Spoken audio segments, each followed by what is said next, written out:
I'm Peter Cordi, and this is my year in review. This year I covered the anti-Israel protests on campus. After the October 7th, 2023 terrorist attack, anti-Israel protests popped up all over the country. Many of these demonstrations involved violent anti-Semitic and pro-Hamas displays, and when they received pushback, they got more and more extreme. It got to the point where they were forcibly occupying buildings, building encampments, and vandalizing property all over campus. At the Washington Examiner, we exposed how these demonstrators received help from the inside and the outside.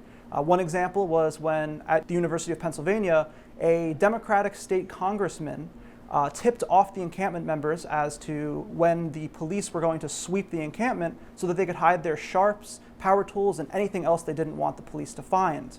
Another example, at UPenn, we exposed how faculty members provided material support for the protesters, which helped to prolong the encampment, which otherwise might have dissolved long before police had to get involved. At that UPenn encampment, when the police did get involved, those faculty members formed a human barricade to prevent police from arresting criminals. And when the student paper reported on this, they actually protected some of the high-level faculty members, and we exposed them for doing so. With the rise of these protests, especially where anti-Israel faculty was involved, we saw massive spikes in anti-Semitic attacks, physical assaults, and threats of violence.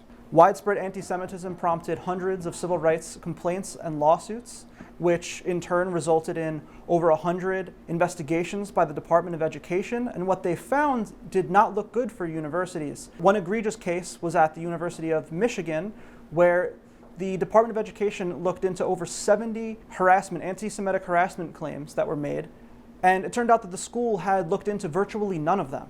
On the campaign trail, Donald Trump vowed to remove funding and accreditation for schools found to be fostering anti-Semitism. Going into the new year, I wonder if he's going to make good on his promise, as civil rights and religious groups have told us that they plan to gear up for more action in the coming year. We've spoken to a number of anti-Israel student groups, and they have declared that there will be no peace until their demands are met. In the coming year, it's likely that Donald Trump and his administration will put enormous pressure on schools to settle these civil rights claims and enforce their codes of conduct in a way that protects Jewish students equal to everyone else. I'm Peter Cordi, homepage editor for the Washington Examiner.